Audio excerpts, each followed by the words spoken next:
Alright, YouTube and Final Fantasy community. So, we got those screenshots a little bit ago, and since then, Tetsuya Nomura has done another interview that will give us just a good little chunk of details that are worth talking about.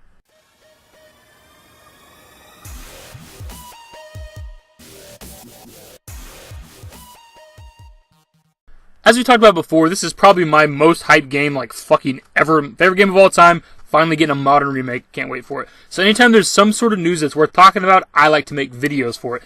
Anyways, recently Tetsuya Nomura did an interview with Gematsu.com, and that's where we get all of our information from. Of course, there'll be a link below. The interview was asking a few questions about Kingdom Hearts 3 as well, if you want to go check that out. I'm not covering Kingdom Hearts 3 stuff, don't really care about it. The first thing we talk about is the cover system. He says, let's talk about Final Fantasy 7 Remake. In this screenshot, Cloud is using a cover action. Nomura is quoted as saying, in the story, in situations where you're sneaking around, you won't just be able to march down the middle of the path. The original version had random encounters, and such parts were in the realm of imagination, but since this title is seamless and you see the path that you're infiltrating, I decided it was necessary for the sake of realism. You can use it in ways such as to hide and cover until enemy soldiers move along, or to throw a hand grenade from cover to annihilate the enemy. Of course, those who find it bothersome can just throw themselves into the fight. So we've kind of already talked about this before, but this kind of reiterate for this interview, and it is kind of cool, I guess, to know a little more detail about it, that you can actually sit there until they walk away and just kind of go on about your, whatever the mission or quest is. I'm still completely on board with this. I think it's fucking cool to have options. It's not just run through, fight every enemy. You can actually sneak. You can not even fight them at all. You can surprise them with a grenade, all that stuff. I think that's cool. This one's pretty quick, but I want to talk about something. He just asked, can Barrett also use the cover actions? And Nomura responds with, yeah, he can. While I can't see any details just yet, there is a special element in Gunners. Now, first off, if we're talking just Gunners, like actual people that used guns, there's only two in the game that you could use, which were Barrett and Vincent. And Vincent wasn't even like a character you necessarily had to get. He was just kind of a side character. If we're talking completely everybody in the game, like there's also the Shinra soldiers, there's plenty of enemies in the game that you fight that use guns. It can also be referring to them. As for what the actual special ability is, I'm not sure. If he's talking specifically Gunners with cover, my guess would just be able to fire over the wall. That seems like the most simple thing. Gunners could also refer to just ranged characters in general, which would actually throw Yuffie into the mix for whatever purpose, I'm not sure, because she doesn't actually use a gun, but she does throw her weapon. I can't remember if Sid could throw his weapon or not, but this is just some speculation, guys. The Guard Scorpion battle scene with Cloud fighting alongside Barrett also made an impact. Nomura says, rather than just ending it at that scaffold, we made wide use of that space and developed a battle that takes advantage of the map's characteristics where you'll fight while switching between Cloud and Barrett. For example, when there's an enemy in a position that can't be reached by Cloud's sword, it's more effective to switch to Barrett. It's becoming strategic in that way as well. The Guard Scorpion will change modes in the middle of the battle and demonstrate behavior not in the original version. Also in the screenshot, it should be noted that missiles and such are coming down. It's become a significantly flashy battle. So we're talking about this screenshot right here, and this iconic battle from the beginning of the game. And some things to take away from that quote is that you can switch to Barrett. That's the biggest thing. We were actually speculating on that last video, if you guys remember. He actually says right there, you can switch to Barrett, because certain enemies will be in positions where you can't attack them with your sword or whatever. And that kind of reminds me of some of the older Final Fantasies. 10 was the first one I could think of that kind of introduced it. 12 really touched on it a lot more. You actually had to have like this telekinesis ability or something to be able to throw your sword at flying enemies. And Final Fantasy X, I think you can fight most flying enemies, but there's certain boss battles and shit where you're like fighting a dragon alongside the airship. So obviously you couldn't attack them with your sword. You had to use like ranged weapons and stuff like that, or magic. With the battles being action-oriented, it seems that you can experience a different type of gameplay from the original version. That's freaking obvious, man. We've known that since like the first gameplay trailer.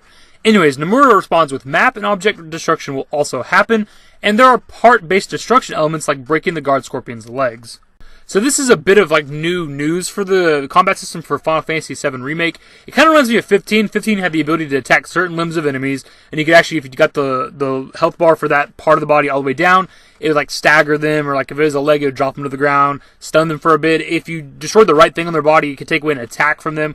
All kinds of cool elements can come from this. We knew from the last time we did the screenshot video that there was destruction for the area you're in, and he confirms that, but there's also the ability to destroy certain limbs of certain enemies. Kind of interesting. The UI isn't complete, but the ATB gauge seems to stock 3 bars.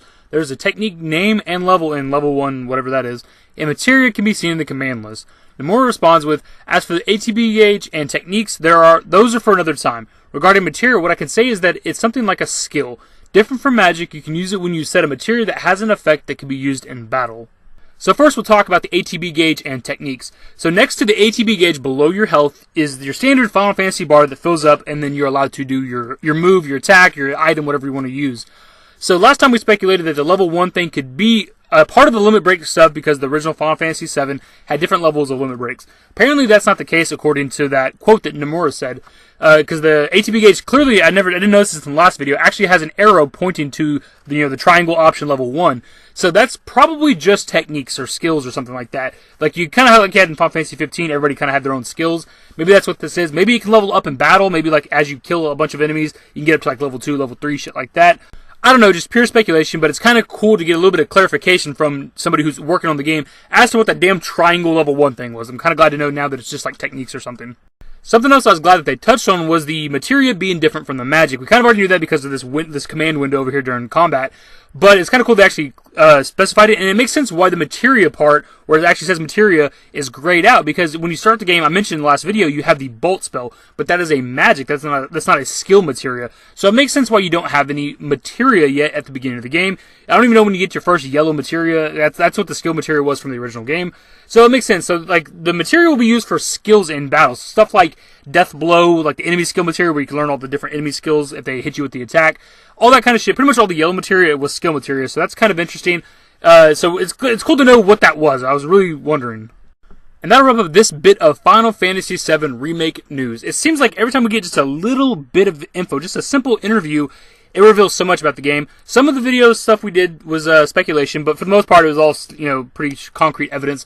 Awesome. Cannot wait for this game. Anytime there is just the littlest bit of something that is worth making a video about, I definitely will. If you happen to come across some Final Fantasy VII Remake news, hit me up with it for sure. I don't always search this stuff. This interview or whatever, popped up in my suggested stuff on YouTube. That's how I learned about it. I don't even have to search this shit sometimes. It just comes to me, which is awesome. Anyways, guys, if you went on to enjoy the video, if you're excited for Final Fantasy VII Remake, give the video a thumbs up. Subscribe to the channel if you guys are new. Follow me on Twitter. Links to my social networks are in the description.